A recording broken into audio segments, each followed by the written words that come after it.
Isang mahiwagang asteroid ang tumama sa Earth at nagpapakawalan ng nakatatakot na kasamaan sa mga tao. Ngayon ay balikan natin ang kwento ng pelikulang The Thousand Faces of Dungia mula sa taon ng 2017. Sa isang lugar sa lungsod ng Kaifang Sidao ay isang bagong opisyal ng royal na kastilyo na naghahanap ng mga kriminal sa pamamagitan ng pagtatanong nito sa mga lokal.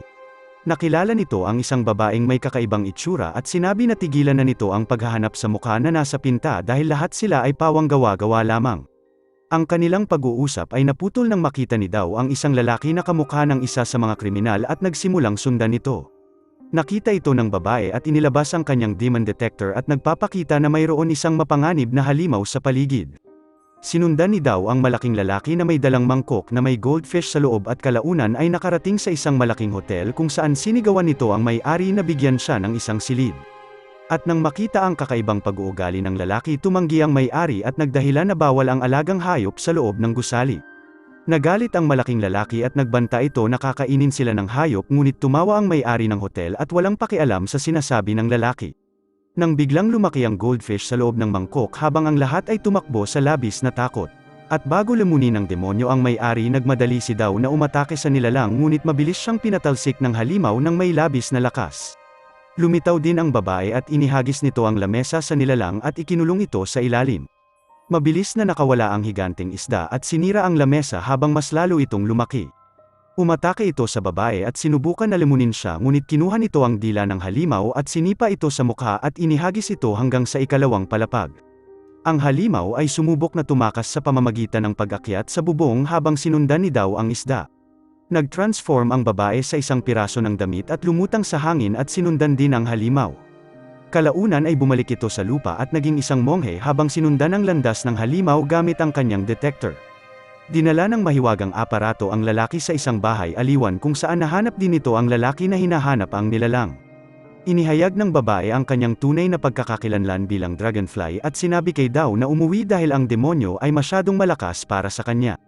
Tumanggi si Dao na makinig at nagmadali sa itaas, ngunit nakita lamang nito ang babae na madalas niyang pinupuntahan at walang sinyales ng anuman. Mabilis na sumunod si Dragonfly at dumating sa silid, ngunit napansin nito agad na may mali habang nakatitig ito sa mga painting sa pader. Ang mga isda sa larawan na may tatlong mata ay nagsimulang gumalaw at naging halimaw, ngunit nagawa ni Dragonfly na mahuli ang demonyo gamit ang kanyang mahiwagang net na pumipigil sa nilalang na lumaki. Binura ng babae ang memorya ng lalaki at ibinalik ito sa dati kung saan niya ito unang nakita.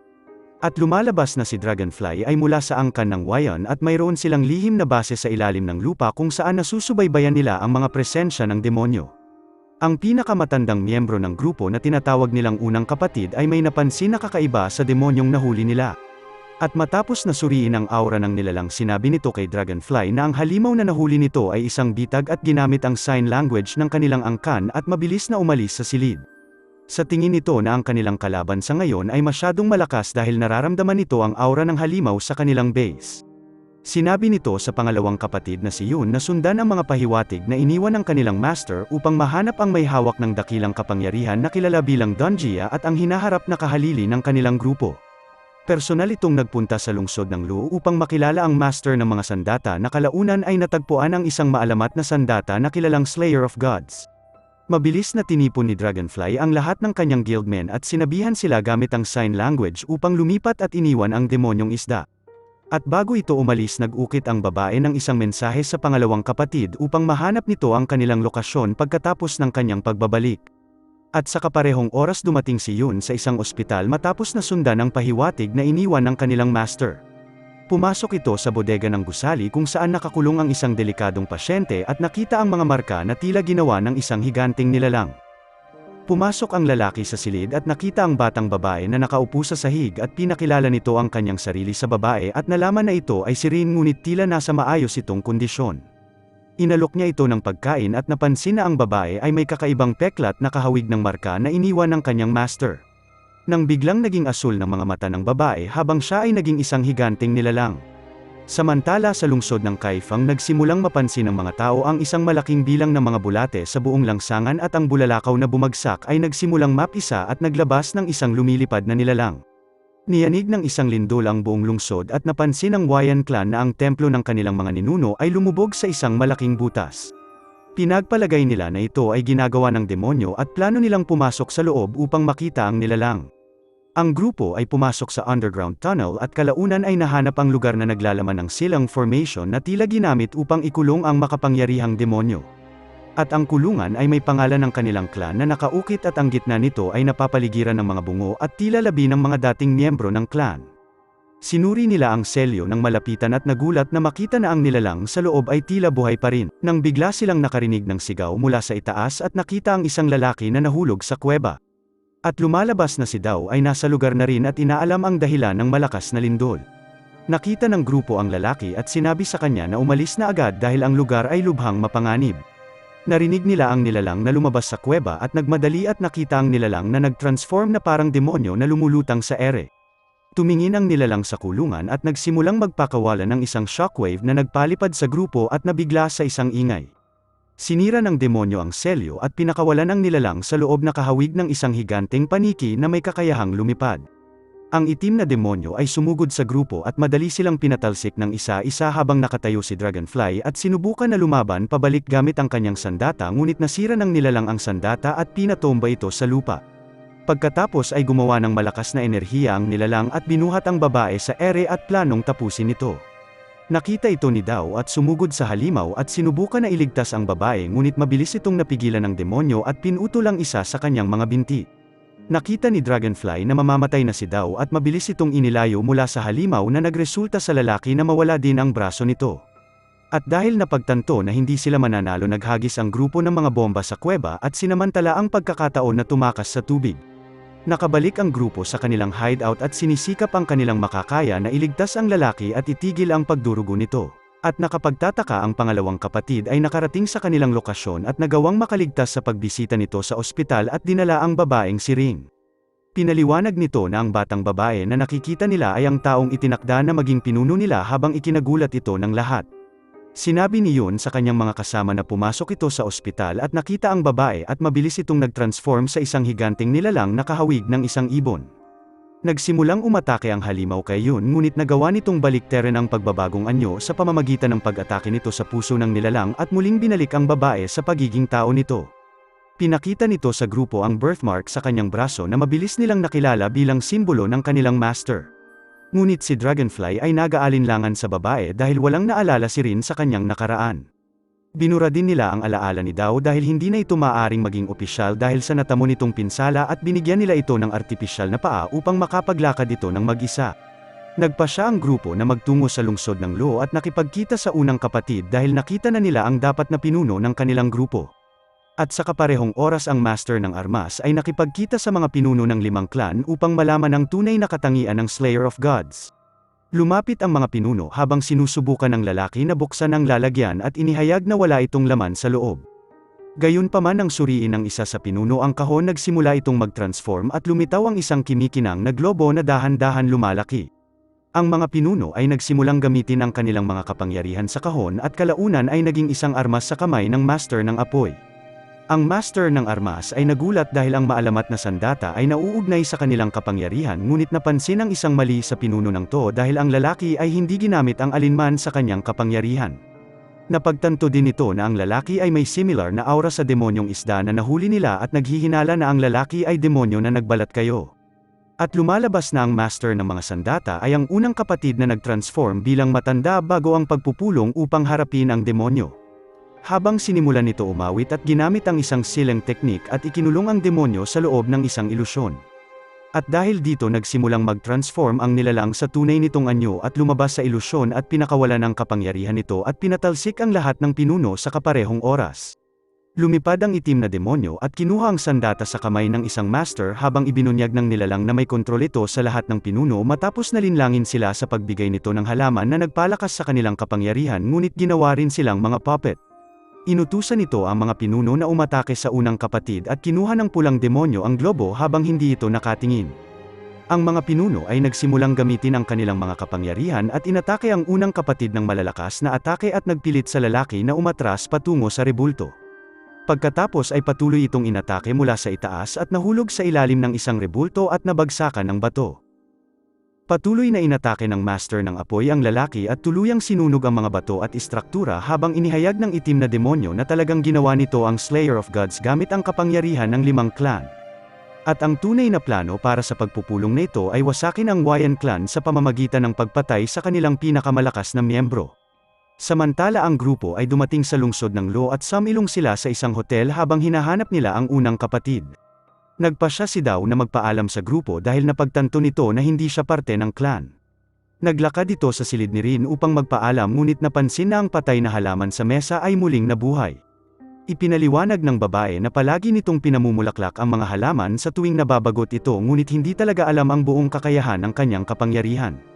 Sinabi nito kay Dao na maupo at ipakita sa kanya ang kanyang mga sugat at nagsimulang ituon ng babae ang kanyang enerhiya sa braso ng lalaki at muli itong binalik habang sumisigaw si Dao sa labis na sakit.